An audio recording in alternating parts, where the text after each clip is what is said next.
सुबह की पहली किरण जब अंधेरी रात को खत्म करके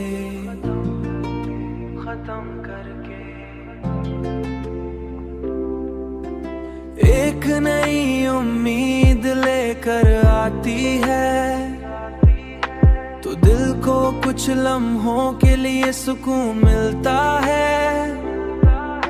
मगर फिर वही अधूरी यादें वापस आ जाती हैं, वापस आ जाती हैं।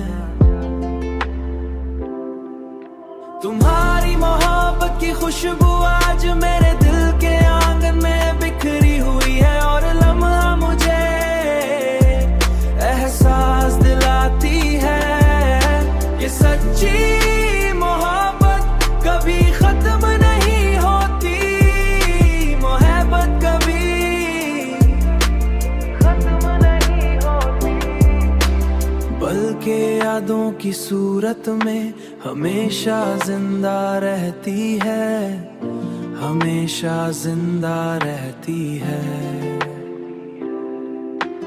मैं उन्हीं यादों के सहारे अपनी जिंदगी गुजारता हूँ हर रात। तुम्हारी याद के साथ आंखें बंद कर लेता हूँ। तुम्हारी मोहब्बत की खुशबू आज मेरे दिल के आंगन में बिखरी हुई है, और लम्हा मुझे एहसास दिलाती है कि सच्ची मोहब्बत कभी खत्म नहीं होती, मोहब्बत कभी